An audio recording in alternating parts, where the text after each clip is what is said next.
Welcome in, everyone, to this episode of Craze's Corner. I hope you guys stay tuned. We're going to be breaking down 5 crucial offenses later where people have some questions and some things we've learned. So you definitely want to stay tuned if you play fantasy football. We're going to break into some news first, though. We have a couple of defensive players who got cut. One who got cut, Jaylon Smith, the linebacker for the Cowboys. He did pay over the offseason mid-6 figures to have his number changed. And unfortunately, they cut him after only 4 games wearing that number. He wasn't great. He's been struggling, especially in the run game. But he was able to – he's currently finalizing a deal with the Green Bay Packers to become their next linebacker. I think the Packers are a good place for him because they're not really the strongest at running back or at linebacker. So I think that's definitely a place where he can fill in and he will have starting chance. Then we're going to move on to what I think is probably the biggest story of the day. My Carolina Panthers made a trade for Stephon Gilmore.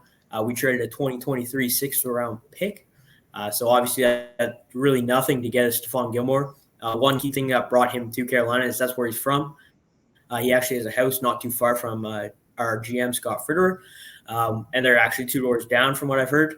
So he actually told Fritterer that the reason that they wanted out, obviously, of New England was because of a contract dispute. He wanted a new contract, but he's told Scott, I'm good to play. I'll play the rest of this season out of my current contract, and then he'll be an unrestricted free agent, and then they'll talk extension if the team likes what they saw. So that's something to monitor. I think he probably will re-sign with Carolina if they do have the interest because I think that's where he wants to be. He's close to home, and I think he's a part of a team right now that can be competitive, and I think that secondary is going to be amazing with Gilmore, Dante Jackson, J.C. Horn when he comes back, and now C.J. Henderson.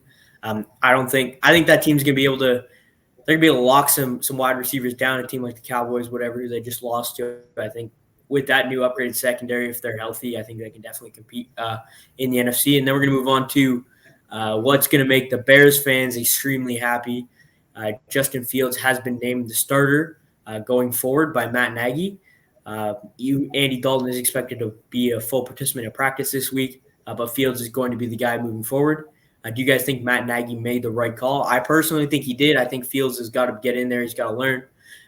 So we're going to see if it works out. Hopefully it does for them. But do you guys think that? Let us know using the media press conferencing app. You can find it on the Google Play or App Store.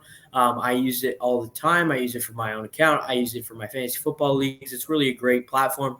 And you can do anything you want with it almost. It's a virtual press conferencing app. So if you want to talk about fantasy football, you want to talk about regular football, you just want to trash with your friends, talk back.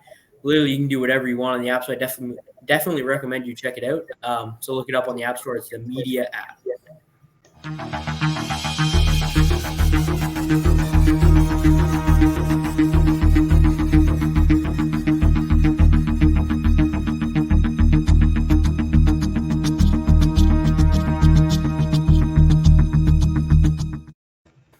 And now we're going to bring in our guests. We have Will and Jeff again. Thanks for joining, guys.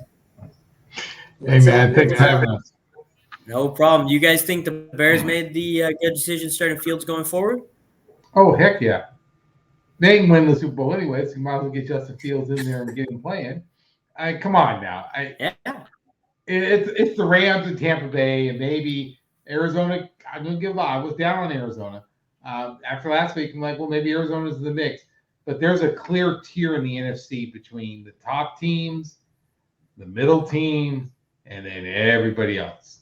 And if I was the Bears, I would play Justin Fields. I don't care if he wins.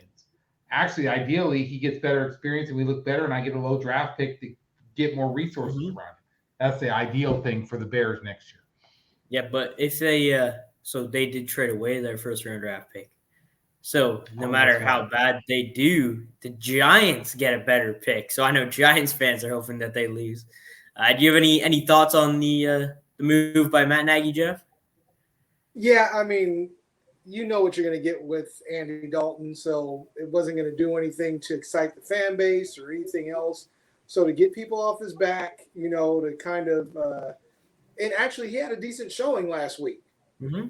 You got a guy that can use his legs, which Dalton couldn't do. He gives your team a better chance to win. So I think he made the right choice. Yeah, and I guess we'll see. Let me just say, Dalton being from TCU, the Red Rifle, I do need to point out that SMU beat them and brought the skillet back to SMU for 2 years in a row. So the Red Rifle Go on with yourself. Okay. Yeah, all right. So let's get on to dissecting some offenses here. We're going to start off with the high-powered offense of the Cowboys. Obviously, at the beginning of the season, we were kind of questioning, is it going to be Zeke's backfield? Is Pollard going to come take over? So what we've seen in the past 2 weeks as Zeke has gone off completely, he had 25 and 20 fantasy points. He's been scoring touchdowns, and he's been on the field for about 75% of the snaps, which is great for a running back nowadays. It's really hard to find anything higher than that. They've been giving the carries. He hasn't really gotten to work in the passing game, but anytime they're down near the goal line or anything, Zeke's in the game. He's their short down back, and I think he's shown in the past 2 games, especially going against the Panthers, he has the ability to make big runs.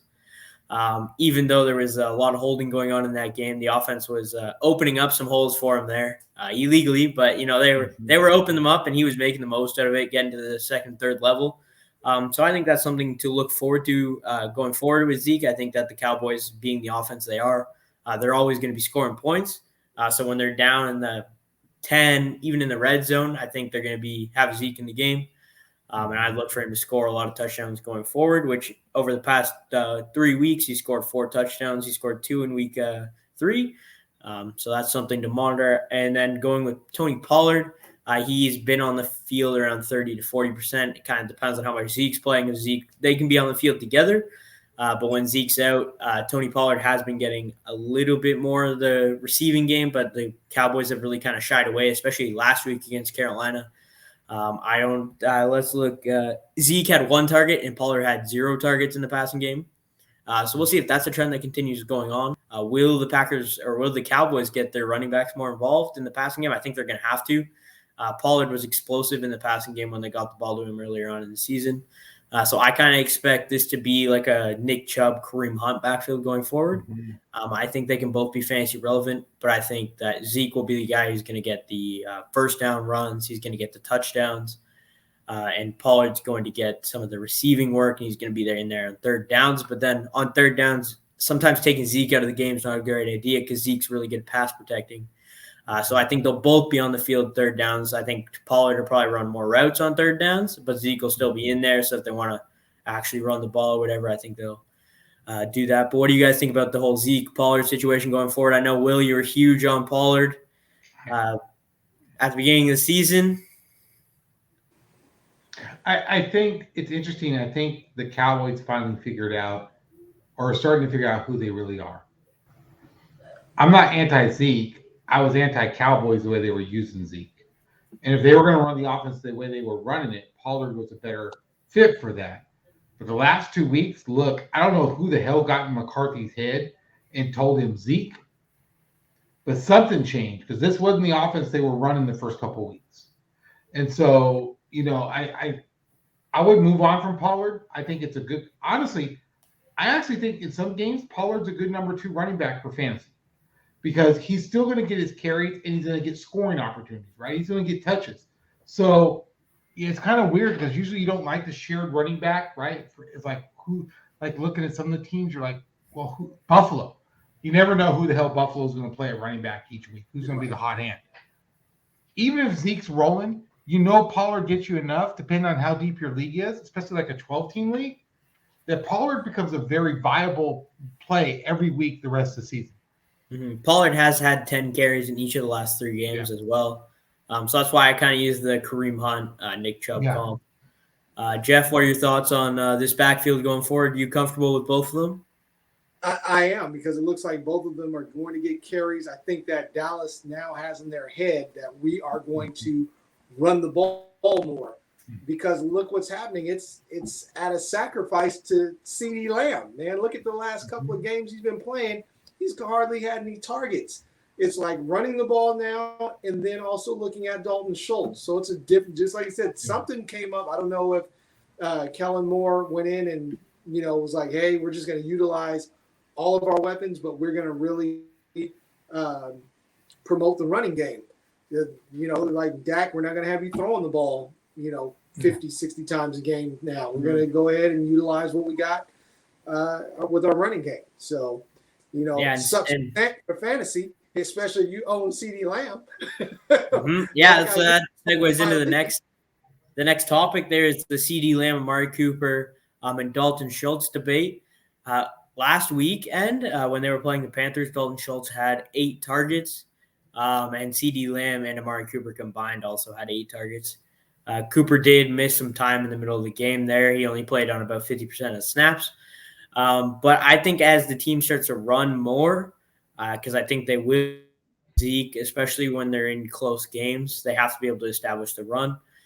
That way Dan Quinn can monitor the defense and they're on the field the entire time. So I think that these guys are going to be able to play. Obviously, I think if you have Ceedee Lamb or Amari Cooper, you can't bench them because they have that big play. They have those big games where Amari Cooper's already had a 33-point game this year, and Ceedee Lamb can do the exact same in the high-powered offense. But I would definitely temper your expectations if you're going to be starting one of them. I'd make sure your wide receiver 1 is solid or your wide receiver 2 is solid. That way, if they do bust, which we have seen, Amari Cooper had he didn't bust, but he had 8 and 2 points in half-point leagues, which isn't great because if you're starting that, you're definitely going to lose. Yeah. Or that was Lamb who had 8 and 2, and then Amari Cooper had 3 and 4 weeks 2 and 3. He did have a touchdown last week. So that's something to monitor. But I would be comfortable starting both of them. But I'm tempering my expectation. As for Dalton Schultz, I think you can start him every week going forward as a tight end. He's the red zone target, and I think Dak has really grown to love him as that kind of security blanket in the passing game.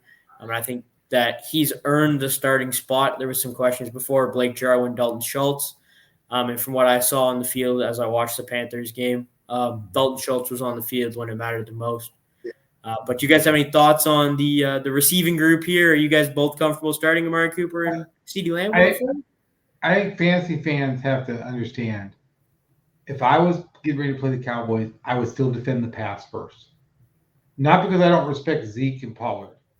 I just don't believe the coaching staff has the patience to do 12 play drives, 10 play drives. I don't think Dak honestly has the patience to do 12 play drives. And the one thing that's interesting about Zeke, at least what we see on the stadium, Zeke's not the guy. He does he'll run a big play and he'll do the feed me. But he's not the guy that goes in the huddle and demands the ball. No.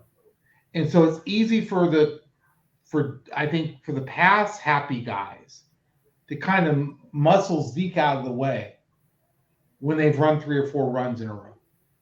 Now, let me tell you, I think if I was the Cowboys, I would run that ball. I would run that ball every week until those safeties came up. Mm-hmm. I wouldn't even throw the ball until those safeties came up because that's how you're going to win. But there's egos, right? We all know there's egos. So is Ceedee Lamb and Cooper and Dak really going to be okay with just turn around and going 1970s offense and handing the ball off 30 times a game? No, I don't think Jerry Jones would be okay with that to start off with. Jerry Jones just paid Dak all that money, so he's going to want to see them perform, which I think problem that Dallas has right now stems from the ownership. Yeah. But going forward, I think they're definitely going to have to throw the ball because I don't think, as you said, Dak, Ceedee, Amari Cooper, Zeke's not a selfish player. And I think people overlook that sometimes with all the other drama that's going on with other running backs and stuff, and people just assume Zeke's the same way, but he's really not. I think that's why he works so perfectly in that offense. He obviously started off slow, but he's really caught on as of late as the matchups have gotten better, and they've just kind of turned to him more. But I know you have Ceedee Lamb, Jeff, so are you confident with him going forward still? I'm not. And I love him because I have him in all my leagues. I think he is an emerging star. But I got somebody that offered me Jamar Chase for Ceedee Lamb. Matter of fact, it was Jamar Chase and Latavius Murray straight up for Ceedee Lamb. And I'm really thinking about that offer right now. I take it. I would take it too. Yeah. As much as Will and I weren't Jamar Chase believers, I think he's going to see the targets on Latavius Murray now. Exactly. He's going to see more targets than Lamb for the next couple of weeks. And then Latavius Murray will be the number 1 running back in Baltimore for sure. And that segues into the next offense we're going to talk about, which is Baltimore. We talk about their running back. So we have Latavius Murray, Le'Veon Bell, Devonta Freeman, and Tyson Williams, who was inactive. He was a healthy scratch. which to me means they're going to move forward with Le'Veon Bell, Devonta Freeman, and Latavius Murray. But Latavius Murray was on the field for a majority of the plays. He did not get involved in the passing game, but none of the running backs did. And I think Lamar Jackson needs to start getting them involved a little more, but he's going to take off and run. But Latavius Murray had about 60-plus snap percentage. He had a bunch of targets going forward. Do you guys have any thoughts on the whole situation where Tyson Williams was looking good, and then all of a sudden he's a healthy scratch for some washed-up guys like Le'Veon Bell and Devonta Freeman? That's why I'm afraid to make that trade, man. I'm looking at – I didn't know if I would take Jamar Chase and CeeDee Lamb straight up. Throw on Latavius Murray. I don't trust the Ravens. Tyson Williams seemed like the guy. I don't know what he did in that one game where I forgot what game it was. But, yeah, now he's like damn near halfway off the team. So I'm just like, who knows what's going to happen with Latavius Murray? Now, pretty much we all know, and my other thing is that Lamar Jackson is still the RB1 on that team. He's quarterback / RB1. So, goal line, is Latavius Murray going to get it? I don't know. But that's the thing. I just don't know what they're doing right now. I don't know who they're very, very comfortable with. I think they're probably comfortable with Latavius Murray, but I think they're still going to try some other things, man. And, I just don't know. That's my whole thing. It's definitely up in the air right now. Latavius Murray did have 18 carries, which is something you like for a running back, and I think he's going to keep putting up those numbers. He was the first running back that they signed to their active roster. They had Freeman and Bell on the practice squad first, which I also think is significant. Obviously, they believed in him, and he's taken the lead role. I think he continues that. I think the reason they strayed away from Tyson Williams is because of the veteran presence. I think it helps Lamar Jackson to have that veteran beside him, especially when they're running read options and stuff. I feel like the rookies sometimes, especially undrafted rookies like Tyson Williams, they just don't have the IQ. Like they don't have that experience, like not necessarily the IQ. Tyson Williams might be a super smart guy. He might have all the football knowledge. It's just the feel for the game. And when it comes down to it, are you going to want a vet like Latavius Murray who knows exactly what needs to get done? And I think that's kind of what John Harbaugh looks for, especially with their wide receiver core being extremely young. So I feel comfortable with Latavius Murray going forward. Le'Veon Bell, Devonta Freeman. I think Freeman played on about 8% of the snaps, had one carry. Le'Veon Bell was the only running back to get a target, but he didn't do very well. I think he had 4 rushing attempts for 11 yards. So Murray was really the only one who did anything with the opportunities he got. You have any thoughts on the Latavius Murray? Jeff, I would take the trade because I think Chase and Lamb are probably an even trade-off. And Latavius Murray is your third or running back in a flex, depending on your league, or even a second running back. He's going to get the first and goal within the 5-yard line. It's going to Latavius Murray. Right? He might be one of the most underrated running backs in his career because he always was kind of the guy, but wasn't the guy. Right? He was in Minnesota before Dalvin Cook. Right. He was in New Orleans with Kamara. And now he's kind of discarded to Baltimore. But I wouldn't be surprised at the end of the season that he's a top 10 running back with the Ravens.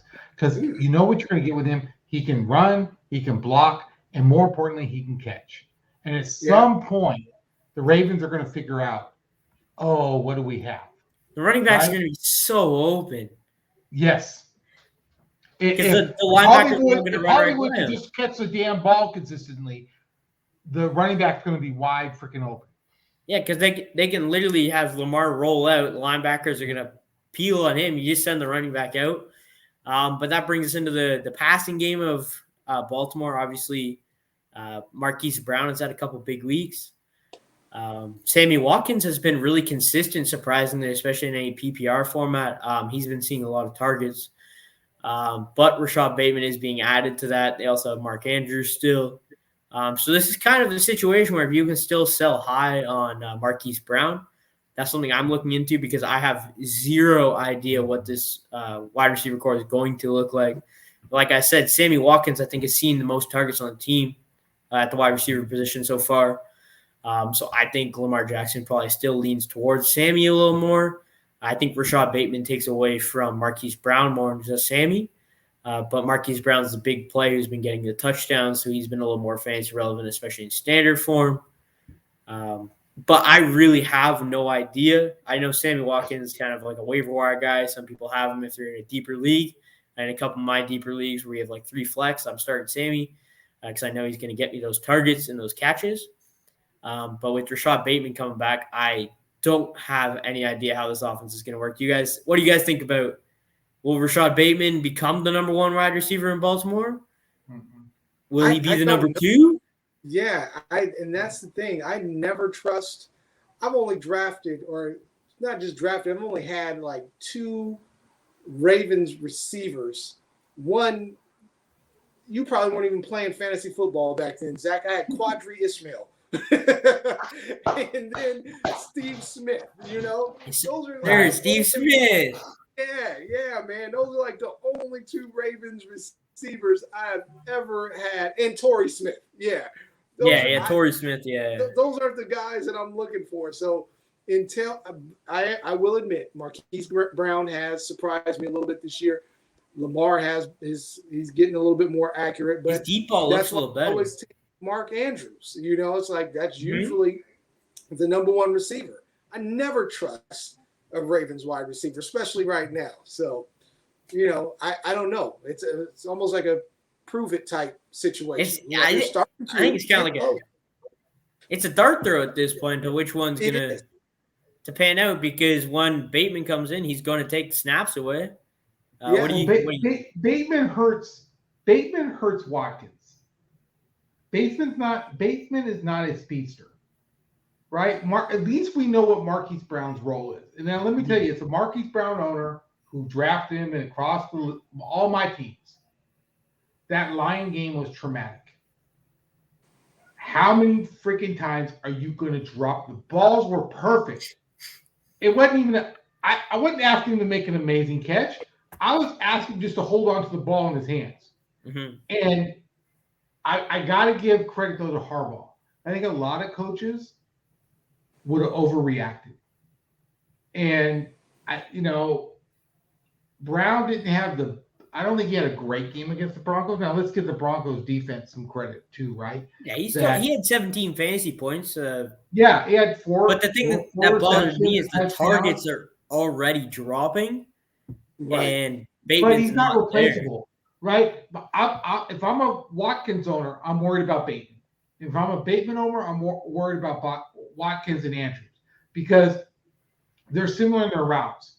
The one guy that at least knows his role all the way through the season is Brown. They're going to run those deep routes, whether it's just a streak or it's a post, whatever it may be.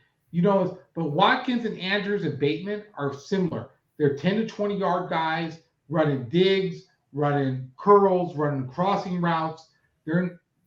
Watkins and Bateman are not going deep. And so, if you have Brown as your 3rd wide receiver and he's 2 targets, but 1 is for 50 yards and a touchdown, that's not a bad 3rd wide receiver based on what's available in your league. Yeah, I've been burned by Brown last season a lot. And if he has 2 targets a game, that's not really what like if you're playing at PPR especially, that's not going to do you much good, especially if he doesn't connect. If they only connect on one, it doesn't end up being a 50-yard touchdown. Yeah. Say he has 1 catch for 36 yards because that's something that's definitely in the wheelhouse. I think Watkins has a lower floor than Marquise Brown because I don't think Marquise Brown can keep up his 3 touchdowns for every 4 games. He did struggle with drops, though. So I'm going to say this with no disrespect to Will Fuller, but maybe we need to have the Will Fuller Award of the guy that uses you with full potential. The guy you draft every year in the 8th round thinking he's going to be mine. And then he has 1 great game, and you're like, I knew I was right. And then he goes on into reserve. And this is what I'm starting to feel as a traumatic Brown owner for the last couple of years. I've had him 2 years in a row, and I've been very high on him. Mm-hmm. I can't tell you how traumatic that Lion game was watching him drop 2 touchdowns. I had him in my Dynasty League. I drafted him when he came out. I did end up flipping him in the offseason this year for DK Metcalf with a bunch of other pieces involved in that trade. But you got DK Metcalf for Marquise Brown? And Miles Sanders and a first-round pick. Oh, yeah. I would have made that trade every day. Yeah, I traded away Miles Sanders, Marquise Brown, a first-round pick, a fourth-round pick for DK Metcalf and a third. So. Wow, you won that trade. That trade was won the day you made it. It's not even about what happened in the future. Yeah, exactly. That's why, I wanted to get rid of Brown and Sanders. They both burned me last year and cost me the championship. So I needed to get rid of those players. And that's why I personally can't be too attached to Brown going forward because that's what happened to me. But obviously, Will's confident going forward, and he was burnt by Brown. No, I'm nervous as crap. I was watching that Lion game. Yeah. Those balls were right there. And he dropped them. He just put his hands out and he dropped it. It was Williamson with the Vikings all over again. Cannot see the fucking ball to save his life and just dropping it. Yeah, all right. Let's move on to the next offense here. We're going to move on to the Falcons offense. We're going to first start off in their backfield. We have the Cordero Patterson and Mike Davis show. I think people are a little bit overreacting to Cordero Patterson's 3-touchdown game. He had something like 34 fantasy points, but he was only on the field for 30% of the snaps. He had six rushing attempts and only 6 targets. He had 7 targets the previous 2 weeks. He just happened to connect on touchdowns for those. He connected on touchdowns for 50% of his targets, and he only had 5 catches and 3 touchdowns on those 5 catches. And that's definitely not something that's sustainable, especially when you're not on the field enough. Mike Davis, I think, is still probably the safer option. Sure, if you want Cordero Patterson and you're going for that big play because you think the rest of your team's kind of safe, he can be that guy. But if you can get decent value in return for Cordero Patterson right now, that's something I would look for. Mike Davis is still being on the field 75, 64, 60, and 67% of the time. So that's, again, not quite up there with the Ezekiel Elliott's, the Alvin Kamaras, and that type, but it's the next tier down. He just has failed. He only has 1 touchdown on the season where Cordero Patterson had 3 last week. So something to monitor. Will Cordero Patterson see more work going forward after the big game? I don't think he will. He's never been that guy. Even on a team like the Bears, when Montgomery was out, he's not a good running back. He's a decent wide receiver who plays running back. Yeah. So he gets the mismatches, but he was a wide receiver originally. He transitioned to a running back type position because he wasn't good enough at the wide receiver position. I think currently he's probably around the 2nd target on that team behind Calvin Ridley, Kyle Pitts maybe, fighting for that 2nd spot. But that's another guy who has been kind of up in the air. Kyle Pitts has seen the targets, but the touchdowns aren't there, which is something you really want to see from a tight end.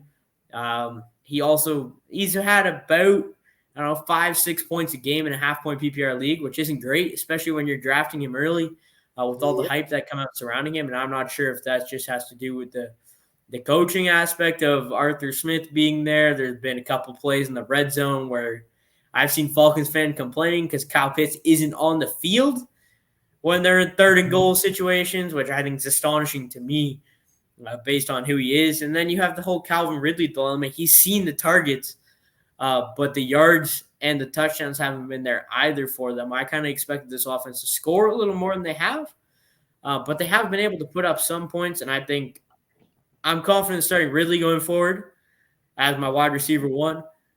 Kyle Pitts, I'm kind of iffy on. I'd rather have a guy like Dalton Schultz for now. If I'd keep Kyle Pitts, I wouldn't drop Kyle Pitts because I think as the season progresses. But if I'm starting someone week 5, I would rather start Dalton Schultz over a Kyle Pitts. But I'm confident in Calvin Ridley. And then when it comes to the running backs, I think Mike Davis is going to get you that 9 points per game. He's going to be old, reliable. It's not going to be any. I see him kind of like I see Latavius Murray right now. I think I have them kind of close together. I think they're going to see the carries they need to make them serviceable. And I think they'll occasionally see the touchdown, which makes them have like a 15-point week with the floor of about an 8-point week. Whereas some other guys like Cordero Patterson, he'll have that 30-point week, but he'll have that 3-point week. So it kind of depends on what you need. But what do you guys take on the Falcons going forward? Are you guys riding with what happened last week, or are you guys expecting this team to kind of keep falling apart as the season goes on? You know what? I just actually took a trade. Somebody was probably trying to sell them high, but it was within the same offense. I traded Kyle Pitts for Cordero Patterson. And the one thing I kept looking at is Patterson, even though he's had limited time on the field, he has still constantly outscored Mike Davis, who I also have in a number of leagues. And the thing is, for fantasy purposes, though, I like the fact that he's got the 2 designations for wide receiver or running back. So there's just so many things that you can do with him. So if whatever he does, he's going to have a chance at scoring or getting targets. Either way. And if I need to plug in for a flex, I can put him there, or I can he's almost like a flex that's you don't have to use in the flex because of the designation of wide receiver / running back. And he's scoring. He's outscoring pretty much everybody else on the offense for the last 5 weeks. And I think he's going to continue to do it. I think he might even earn some more time. I don't know if it's just he's more dynamic than Mike Davis. I can't say I've been watching a lot of the Falcons games. I don't know what it is, but he's finding his way into the end zone. Now, I know he's not going to, have multiple touchdown games, but as long as he's getting one or as long as he's accumulating catches, I don't know exactly how it is this guy is scoring his points, but he's scoring points, and he has that double designation. So I'm like, hell, I'm taking him, man. Especially when it's somebody else in his offense. Well, I obviously haven't watched the Falcons too much, but their defense is obviously terrible, so they've been a really high. So they have to put up a lot of points, which means they're behind a lot. But if I was to tell you that there is a 1 reception difference between the 2 running backs, would that surprise you? No, it wouldn't, because that's what Patterson has 16. Patterson has 17 receptions, and Davis still has 16. Exactly. Which is kind of why I still lean towards Davis, because he's getting that work. Well, but it's showing that he's not doing much with it, and Cordero Patterson is. That's the thing I was looking at. I was just like getting all these, he's still getting a decent amount of the carries, but I'm like, he's constantly – Patterson is still outscoring him, and it's like he's doing more with the touches that he gets. So I'm just wondering, as Arthur Smith said, well, I'm going to start going to a timeshare with these guys. I don't know. That's what's so scary about it. It looks like Matt Ryan actually likes him, so it just seems like he's doing more than what Ridley's doing. He's doing more than he's the one guy in the offense that's actually producing something. And, so I'm like, if I got to have somebody that I know has the possibility, he's almost like he's touchdown dependent, but then he's also getting both receptions and carries.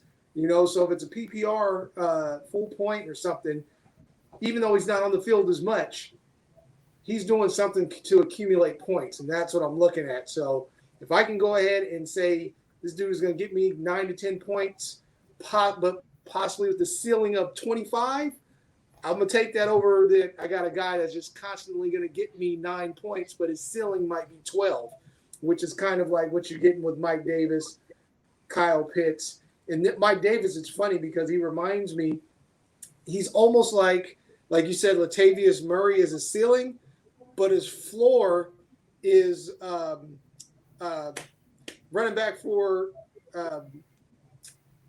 having a brain fart for Houston. Just had him in my mind. David Johnson? Ingram. Ingram, yeah. His floor is Ingram right now. So it's like, I don't know, man. I can't see his floor being that low, but obviously we're going to see going forward. But I'm still confident Mike Davis is going to be the running back. I think they will have to run the ball because I think Matt Ryan's going to start to get tired as the season goes on. He is up there in age, but we'll see. Cordero Patterson, I think, will probably have a couple big weeks, but he's not a guy I want to rely on. I really don't want to rely on either of them in my starting lineup. That's it. But it really depends on what your team needs. Like I said, if you need that shoe for the stars guy, Patterson is going to be it. I actually traded away Cordell Patterson in my Dynasty League. I picked him up off waivers. I flipped him for a 3rd-round pick, which was good enough for me. I couldn't put him in my lineup knowing he could lose me my week. But let's move on to the Panthers. Now we're going to talk about the Panthers offense. They have a couple things going on. Obviously, Christian McCaffrey's hurt. He's practicing limited with the hamstring injury. I don't want them to rush him back. Chuba Hubbard filled in nice. He wasn't amazing. He wasn't terrible. He was just good. He's exactly kind of what I expected from him. He's going to see the receptions. He's going to see the rushes. Royce Freeman came in there to spell him for a bit. But I don't think anyone really has any questions. When Christian McCaffrey's out, Chuba is going to be a guy you can play for sure. But I think a lot of people are kind of questioning right now what to do with Sam Darnold. He's there on a bunch of people's waiver wires, but Sam Darnold has outperformed that. I think currently he's in the top 10 for quarterbacks. I think he was the 5th quarterback actually in 6-point per passing touchdown leagues. He does have 3 interceptions on the season. He's got 5 passing touchdowns and 5 rushing touchdowns, which is really important, especially in 4-point per passing touchdown leagues. That 5 rushing touchdowns, which is the most per any quarterback through 4 games ever. And I think even without McCaffrey, he still had an amazing week last week. They were playing from behind, which I don't expect them to be doing a lot, especially within the next 5 weeks, but he will be scoring. He's had over 300 yards the past 3 weeks. And they're throwing the ball a lot, and he proved to me last week that he can be that guy on the ground. He's extremely mobile, and Joe Brady's going to use him that way. They were on the 11-yard line, and they called a QB draw option where he could throw the ball quick or he could run. And he ran for those 11 yards and got in the end zone. So for me going forward, I think Sam Darnold's a guy. I'm not starting him every week, but I'm playing the matchups if I have him and another guy like Ryan Tannehill. I think you can play the matchups between the two. Obviously, sometimes you're going to get it wrong, but that's kind of what I'd like to do if you have a couple lower-end quarterbacks. If you have a guy like whatever, you have a Kyler Murray, I don't think you need to worry about Sam Darnold at all, unless it comes up to bye weeks and he's still there. Do you guys picking up Sam Darnold if you need a quarterback going forward, or are you expecting the kind of fall off that we saw with the Jets? I don't think fall off. I think the problem for Sam and any quarterback from Carolina is how does the coaching staff adapt to not having McCaffrey, right? And you kind of saw that last week. Like, so what's our identity now? Because I think if we didn't realize it, I think it becomes quite clear how quickly watching last week, the offense just kind of struggled. Like, so who are we? And that goes back to McCaffrey, and it's a testament to how great an asset in the NFL that a running back like McCaffrey is, because the whole offense feeds off him, both passing and running, right? The defense so feeds off a guy like it'll be interesting to see how Carolina evolves. So are we a 3 wide receiver set and we're moving the ball downfield? Are we really going to try to run the ball? Like, and it'll be interesting to see if the coaching staff accepts that the backup Hubbard or whoever the backup running back is, he's not McCaffrey. So you're going to have to adjust. And I think last week I felt bad for Sam Darnold because I think the coaching staff approached that game last week like it was the same team. And that's just not the truth. Mm-hmm. They were running a lot with Chuba to start. He did have some good runs, but obviously he's not McCaffrey in the passing game. So they did kind of have to stray away from that. They like to run 2 tight end sets with Ian Thomas and Tommy Tremble, but obviously you can't do that the entire time. A lot of people thought, including myself, that Tommy Tremble was going to have an increased role now that Dan Arnold's gone. But look at Sam's sacks last week, right? Yeah, and I'm looking at the numbers. Lowest passing rating he's had all season. And we're 4 games in. That's a decent statistic. Serious sack numbers, 5 sacks. Yeah. His lowest average yard per reception was last week. Mm-hmm. Completion percentage was last week. And I don't think it's his fault. I think the coaching staff let him down. They tried to run the same offense they had run the first 3 weeks, and that's not who they are right now. Yeah, and then in the second half when they started transitioning because they were behind, they had to transition to that up-tempo, pass the ball, let's get moving downfield. And that's when they really started to succeed, and they started to score points, obviously, against the Dallas defense. He did have the 2 picks, both to Trayvon Diggs. which is something that needs to be monitored with Sam Darnold. But that transitions into the wide receivers. DJ Moore is currently the wide receiver 4. He had an amazing week last week. Both those touchdowns came in the second half when they were behind.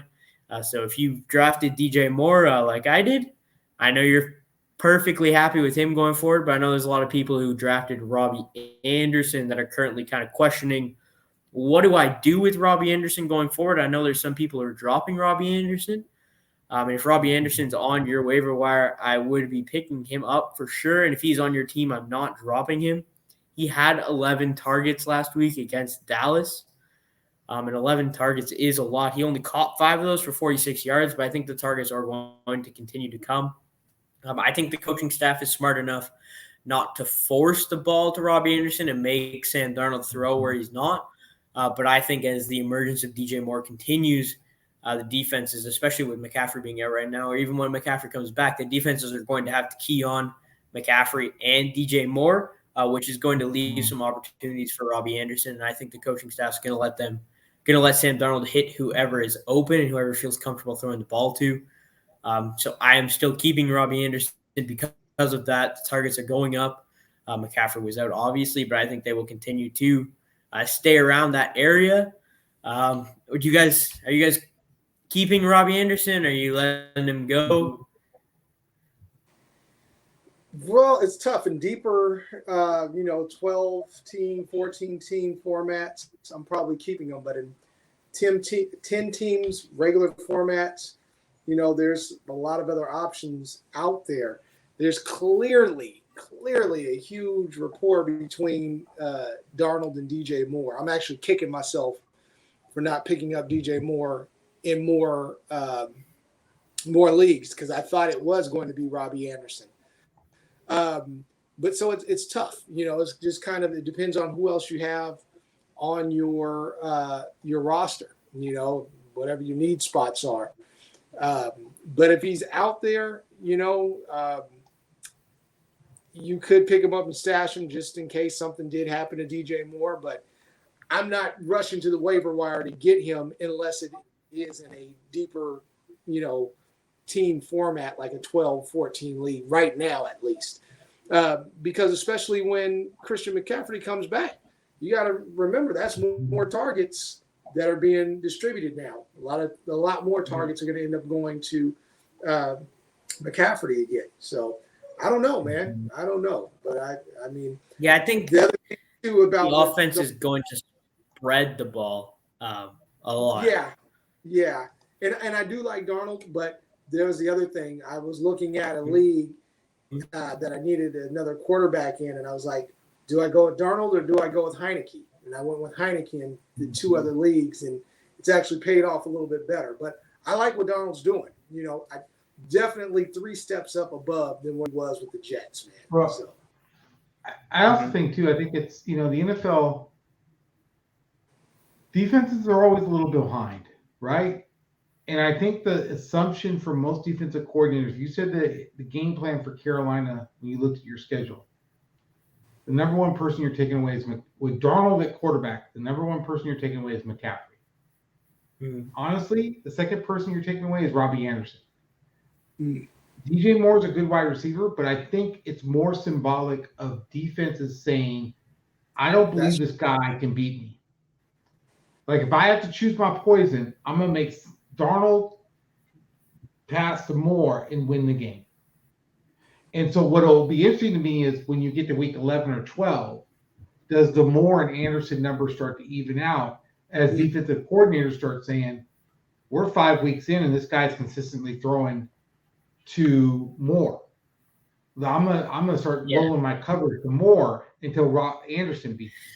And then we'll see what Anderson does. But I still think Anderson's the number one target from the defense to take away. Because I don't think defensive coaches believe yet that Moore is a guy that's going to get you through. They could be wrong. Defenses are always behind. I just think that's the reason.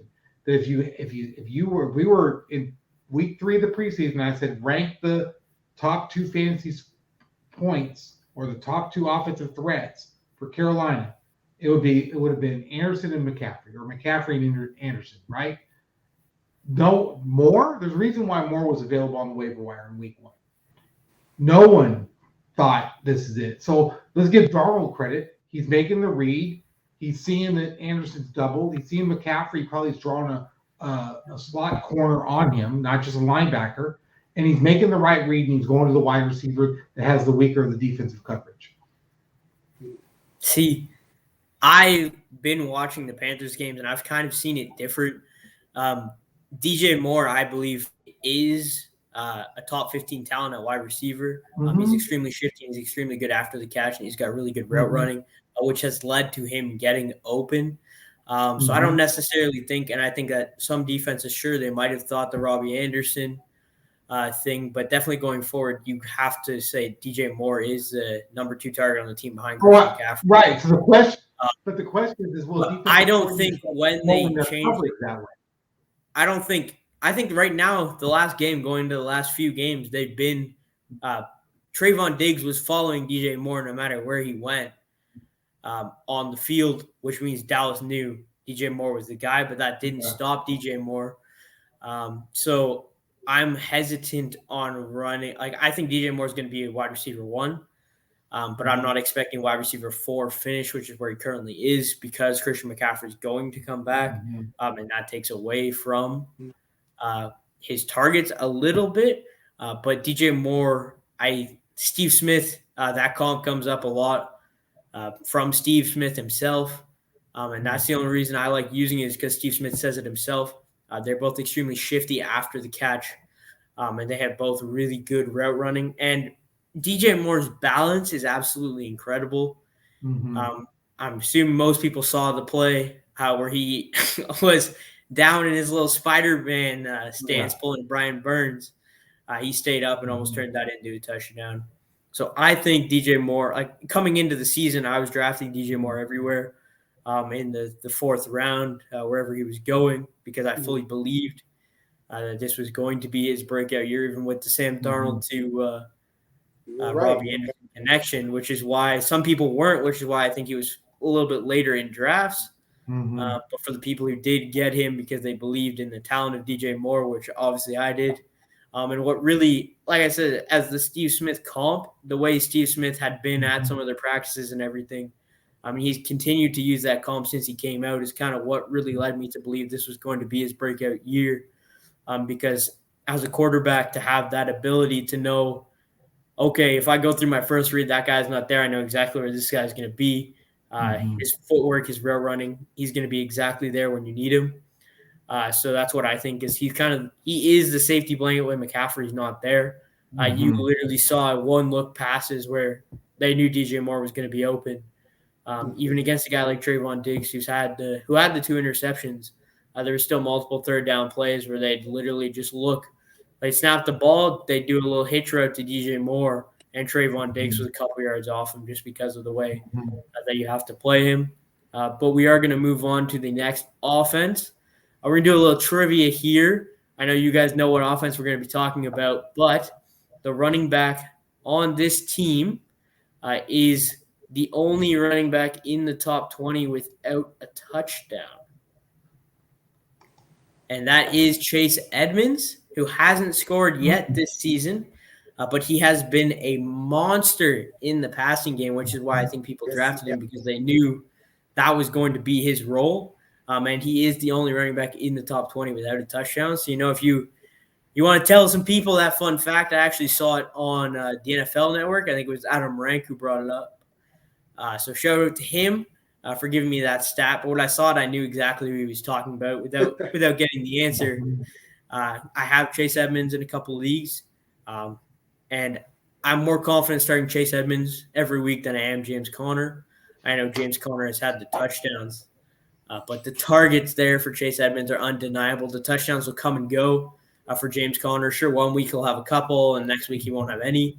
And when he doesn't have any, he's not going to be scoring that many points. He had 5, 3, and then he had the touchdowns, 2 touchdowns in back-to-back games, which I don't think is sustainable. And Chase Edmonds is going to see a touchdown later on in the season. This isn't going to be the next Julio Jones thing where this guy never scores touchdowns. So Chase Edmonds is going to see the touchdowns and the catches and the targets, being over 100 yards on the ground last week, plus having the 8 to 5 targets a game. I'm fully confident with Chase Edmonds as my RB2 going forward in any type of PPR. But do you guys have any thoughts on the whole James Conner, Chase Edmonds situation? Are you happy? As a Chase Edmonds owner, I'm thrilled. Yeah. And, I mean, look, he's leading the team with receptions. He's at 20. And everybody else, the leaders are – the wide receivers are kind of getting spread even. Like A.J. Green's at 15, Kirk's at 16, Hopkins at 17, Moore's at freaking 16, Max Williams at 15. Yeah. And so it's 20 receptions for Edmonds, only 3 for Connors. Yeah, right? Connor's not really getting the passing work there. And he's 20 on 22 targets. Mm-hmm.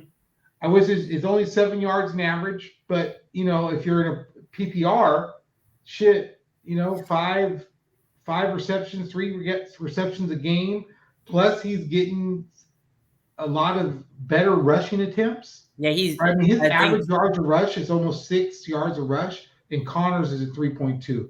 The longer the season goes on, the more they're just Connors is going to decrease, and Edmonds is going to increase as the season goes on, especially after last week.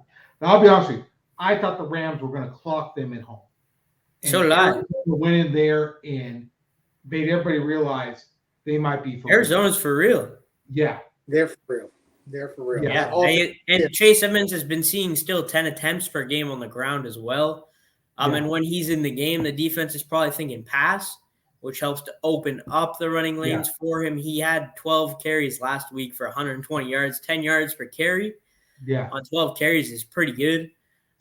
So I'm fully confident with them moving forward. But I think a lot of people are. Let's move on to the wide receiver position. You're starting DeAndre Hopkins if you have him when he's healthy.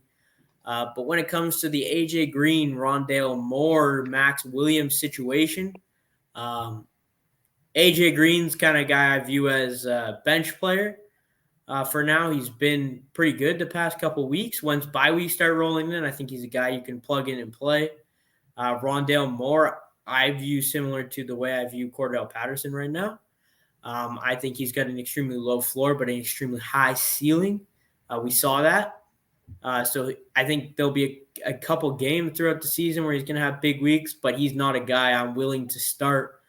So he's not a guy I'm rostering in any leagues right now. I'd leave him alone. But the A.J. Green thing, and then the Max Williams, if you're super in need of a tight end, you can play the matchups there. But I'm not getting too overhyped about that unless you're in like a 2 tight end league. Max Williams will probably be a streaming type guy. But what are you guys doing with the whole A.J. Green, Max Williams, and Rondale Moore situation? Actually, I have A.J. Green in a couple of leagues, and I'm looking at playing him more because he's averaging about 5 to 6 targets a game. And the thing that I like about that is it's not 5 or 6 targets to a guy that, you're hoping is going to catch the ball. This guy has never been fast. It's always been his route running. And he's a pro. So if he's running a route and he's getting at least 6 targets, he's going to hit pay dirt on something. I think him and Kyler Murray are starting to get their rapport going because remember, Green wasn't there a lot of training camp either as far as actually practicing and stuff. So I think and you've got so many weapons. You just said, you've got Chase Edmonds coming out the backfield. You definitely got to watch D-Hop. You got Christian Kirk coming underneath. That one guy over there, A.J. Green, I think Kyler Murray's starting to know if they're trying to shut down D-Hop, I'm going to have him over here, and he's going to beat somebody just by the route that he's running, man. Yeah, so, and Kyler Murray right now is on MVP pace. Yeah. If they keep that up. So. I'll be honest with you. If I could trade for A.J. Green right now, I'm going to. Yeah. He's consistently he's averaged 6 targets a game, but his receptions are up. Exactly. That means Kyler has realized how to throw to him. Right. Where to put that ball in position for him. And you're not doubling Tennessee. It was 6 receptions. It was 6 targets, 2 receptions. Last 2 weeks, same 6 targets, but 5 receptions. So it's. I think Jeff's right. Kyler is figuring out how to get the ball to A.J. Green, and that is scary because as soon as the defense feels they have to rotate to AJ Green, oh my God. You can't rotate to AJ You Green can't. in that offense. So You you're can't. talking about the average third or fourth corner in the NFL playing AJ Green at the rate he's playing right now. That's a win for the Arizona every week. Mm-hmm. Like AJ Green is not going to beat you with the speed, No. but he's going to beat you with the route running and the fact that you can't key your defense on him right now. Yeah. But I think that Kyler Murray needs to be. And I'm frightened to death. I don't even want to see that game, man, because I'm looking at these guys. What they are like the Ravens with a more accurate quarterback, Faster. a better passing backfield, and way better receivers, man, which is a scary offense. So I'm like, I'm just, I'm praying for my Seahawks. We gotta hold back the whole Super Bowl playoff thing right now because AJ Green could easily get hurt. Chase Edmonds could easily get hurt. James Conner, Kyler. One of the top 5 games this season is 2 weeks from now when Arizona goes to Cleveland. Because that Cleveland defensive line against Arizona's offense and Kyler Murray is going to be a battle. Because I don't think Kyler makes that offensive line look better than what it is.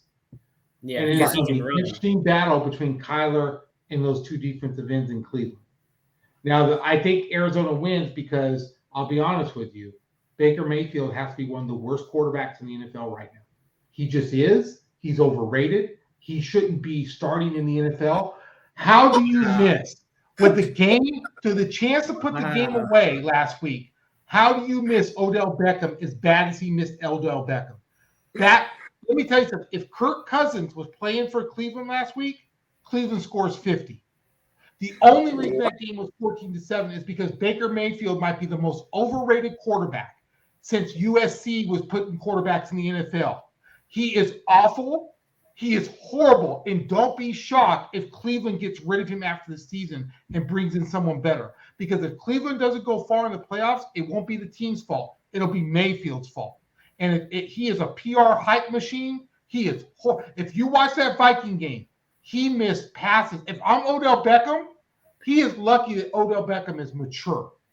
Because if Odell Beckham was younger, Odell Beckham, he would have lost it on the sidelines as many times as Baker Mayfield missed him wide open. It wasn't even about being a contestant.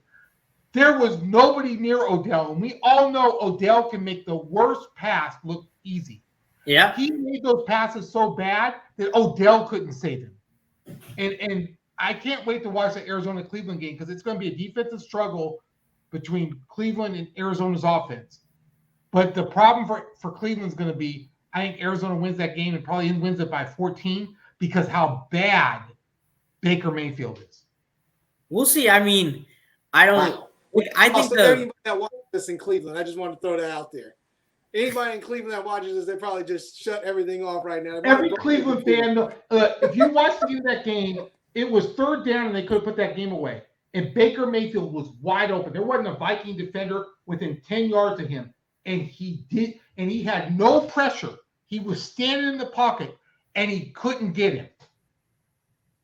Oh my God. Cleveland's in trouble at the quarterback position. I'm just being honest. Yeah. We'll see. We'll see going forward. He got them to the playoffs last year, so we'll see. He's had his ups and downs for sure. He hasn't been what they drafted him to be, but I think that the regular NFL fan doesn't think Baker Mayfield's great.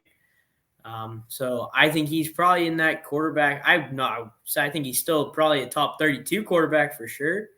I'd probably have him around 25. I'd probably have him around 25.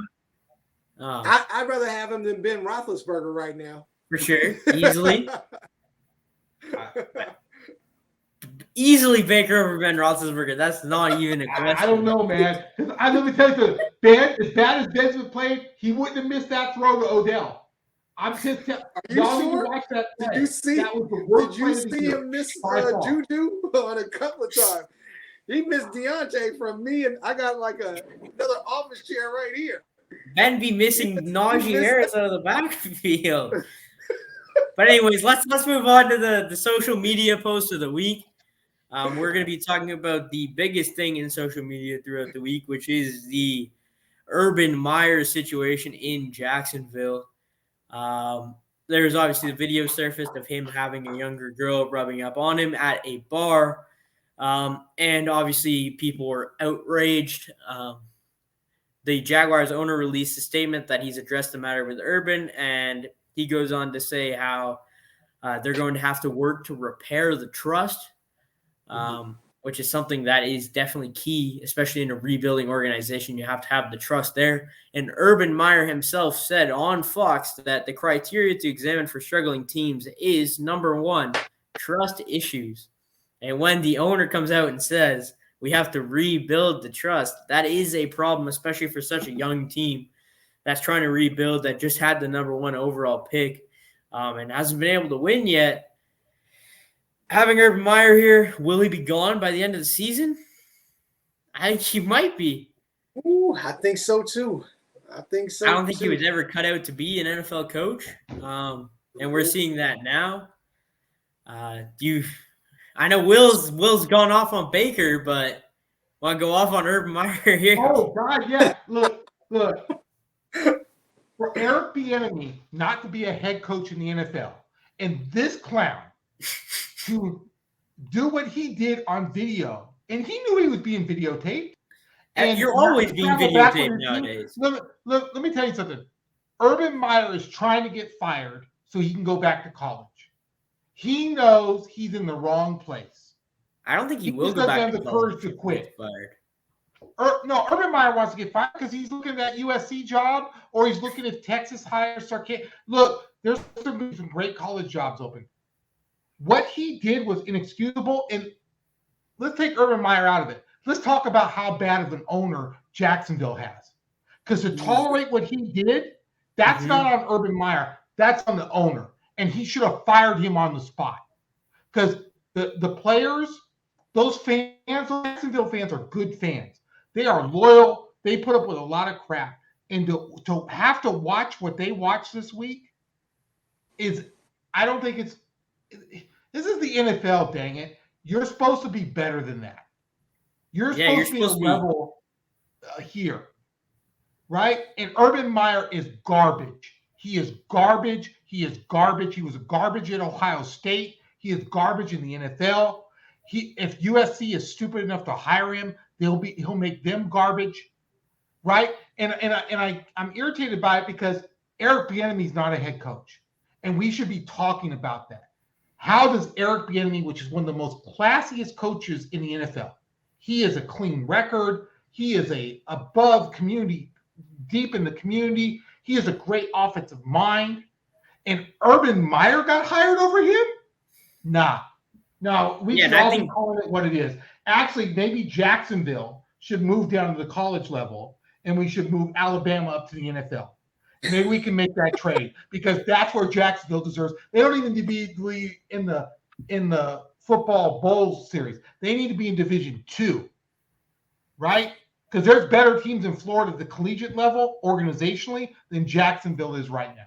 Yeah, I think you hit the nail on the head when you're talking about the owner not really doing anything about it. Sure, he issued the statement saying that there's trust issues and everything, but to have that surface for your coach who's older, married, to have that surface is detrimental to your locker room. I'll give Jeff a second to talk about his thoughts on this. Well, even before that happened, for him to lose the game the way that they did, I was just like, that's bad right there. I was like, that right there would kind of warrant a firing. But again, like you guys says, it's Shad Khan. The thing that came out about how they were trying to blackball Leonard Fournette, there's just a lot of things that have come out of that organization to where, it's just the ownership is bad. There's sometimes teams will never, just kind of break that whole losing franchise thing until they just get a fresh start with a new owner that is serious, that knows what they're doing. This was a splash hire. That's all it was. It was just like, why would you even take a chance, with this guy? You get out of everybody's style. And that's what I was looking at. Matt Rule, totally different style in coaching than Urban Meyer. So I could see when he got that job in Carolina, I was like, he might do something. I could see that. But when Urban Meyer, that type of game does not work in the NFL. Everything that he does at Ohio State, everything that he did at Florida, at Florida, it does not translate to the NFL. So I kind of already knew this was not gonna work. It was like Spurrier when he went to Washington again back in the day, but it was that same thing. I just didn't see that type of fit. There are some coaches that come up from the collegiate level that you can say this guy, he just knows football, so he can make that leap. Urban Meyer, I was like, I don't see it happening, and now it's just turned into a circus. It clearly isn't working. I thought during the offseason as well, I thought it was kind of a questionable deal. Obviously, it's a big name, so I'm not sure if they were trying to bring in new fans with the name, trying to get some Ohio State fans in, or what really their end game was with that. But I don't think he makes it. He shouldn't have made. He should have been fired or now, but he shouldn't make it to their team next year. No. If he's the coach for this team in a couple years, Trevor Lawrence's career is done. Yeah. Well, and does Trevor Lawrence get an agent around him that says this is a clown show, and you need to hold out? You need to put a man. I don't know. I think if I'm Trevor at the end of the season, if they recommit to Urban, I wouldn't be shocked if Trevor decides, you know what? Because you're right, Zach. If he stays with this coaching staff for 3 years, he might be the biggest bust, top 5 biggest bust in NFL history. He will have to get super lucky like Ryan Tannehill. Like Ryan Tannehill didn't have the same expectations, but Adam Gase ruined the first half of his career. Just like Adam Gase ruined Sam Darnold's first half. Yeah, exactly. So he's going to have to get lucky and get that opportunity to leave if Urban Meyer stays the head coach of this Jacksonville team for too long. And the reason why it's ownership to me, guys, and I was reading this today and I was following today because I really think it's messed up, and I think it shines light on someone like Bieniemy not being a head coach. Not only has Jacksonville's ownership put out a sorry statement, they have grounds to fire him, and they would win this to me, they would win this in court about whether or not they have to pay him his contract. Because that was completely detrimental to the team. There has to be a morality clause in the contract. There's always morality clauses in these contracts. They have an out, and they won't exercise it. And that, if I was a Jacksonville player, like if I was Miles Jack, I would be like, yeah, you need to get me the heck out of here. Because you guys are demonstrating that you can't run an NFL franchise. Well, we'll see what happens this week if the players, because they said some of the players were laughing at him after he left the meeting room. He didn't even have a team meeting. He went to individual position rooms and then apologized to each. And it didn't seem like the players bought what he was, bought his apology. So we'll see what happens this week. Could he turn around and be like Jimmy Johnson, go 1-15 and then turn it around next year and go to the Super Bowl? I doubt it, but who knows? I had a problem with Jacksonville's head office ever since they brought in Tom Coughlin. And then they fired him for doing exactly what he'd done throughout his career. He was hard on the players with the fines, suspensions, and everything. And when they brought him in, I was like, this organization wants to change. They want to build discipline, and they want to run their organization that way. And then to let him go because that's not what they wanted to do all of a sudden. And he changed it. They were one step away from the Super Bowl. Yeah. I was like, really? You get rid of these guys? Yeah, Tom Coughlin being with the Giants for so long, coming to Jacksonville, he brought the player discipline, which I was extremely excited for. I was like, this owner, he wants to change. He wants to win now. He didn't buy the team that long ago. I think it was like 2011, 2012 when he bought them. And I was like, Tom Coughlin, he's going to be able to make a difference in that head office. But then to come out, everything that's happened since, they need to get rid of Urban Meyer soon if they want to save Trevor Lawrence's career. But I want to thank you guys for joining the show again, and I want to thank everyone who watched. I hope you guys enjoyed. Make sure you guys tune in next week, and you can go back and check out our previous episodes on Facebook, on media page, or on the media YouTube. And then make sure you check out our Instagram accounts as well, Pro Football Craze and Media MPC. Thanks again, guys. Thank you. Thanks, Zach.